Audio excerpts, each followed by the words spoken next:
We all experience the world differently, and to solve climate change, we must consider everyone's point of view.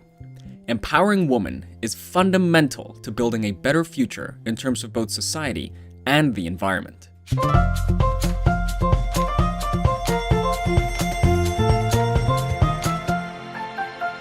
To keep this brief, let's consider 3 key ways in which empowering women could help solve climate change.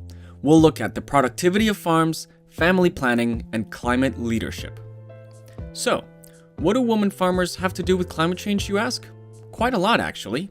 Did you know that in low and middle income countries, land farmed by women has been found to produce 20 to 30% fewer crops than land farmed by men? Now, why do we see this gender gap in agricultural productivity? The evidence is clear. Women's farming skills are just as good as men's, but they struggle to access the same opportunities and resources. This leaves them at a disadvantage. In low and middle income countries, on average, 43% of agricultural workers are women. As you can imagine, if the productivity levels of almost half of all farmers in these countries are suboptimal, then gender inequality poses an indirect threat to food security. In fact, it's estimated that raising women's agricultural productivity could result in 100 to 150 million fewer people living with hunger. Now that's something you don't hear every day, huh? Not only is gender inequality in farming a threat to food security, but it's a threat to our planet.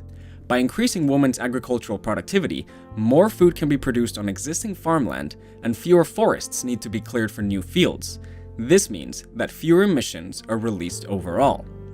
Providing women with equal access to tools and information, and making sure women can have land rights could help reduce the gender gap in agricultural productivity. And if you thought that was everything, guess again. Women often have less time to engage in productive activities than men because they are responsible for additional tasks. Particularly in low-income countries, women are traditionally responsible for domestic labor, which can involve caring for children and the elderly, maintaining the home, and preparing food. Simple solutions like sharing domestic responsibilities equally can free up women's time for productive activities and help close the gender gap in labor market participation. For example, freeing up women's time allows them to focus more on their education, which is crucial when it comes to slowing down emissions growth.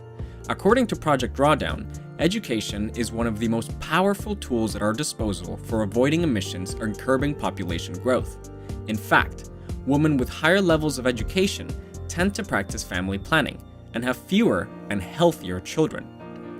Family planning is about enabling women to choose if they want children, how many they want, and when they want to have them. In 2019, 24% of all women old enough to have children who wanted to use family planning did not have access to the contraceptives they needed.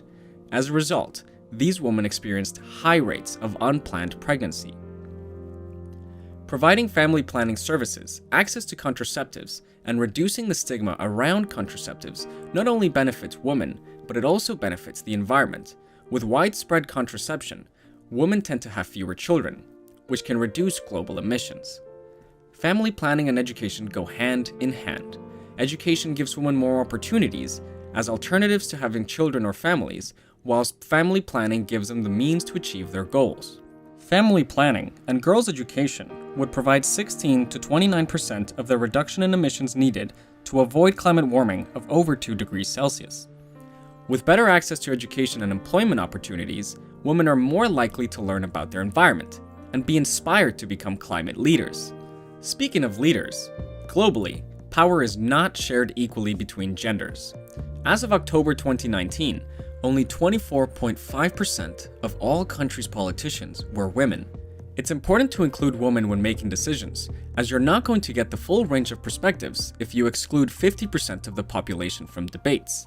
Women's opinions and perspectives tend to differ in some respects from men's. Hence, policies that are based on both women's and men's views are likely to be more inclusive. For example, when weighing up alternatives, women are statistically more likely to consider the needs of their family and community. So, is it likely that including women in decision-making and leadership is already helping the environment? Yes! The evidence is only correlational, but Companies with women directors are more likely to report their greenhouse gas emissions. And did you know that countries with more women in parliament are more likely to support environmental treaties? Empowering women as decision makers and international leaders could help fight climate change and improve the lives of people everywhere. Which inspiring female climate leaders do you know? Let us know in the comments below. And also, we'd love to hear what topics you'd like us to cover in future videos, so let us know that too.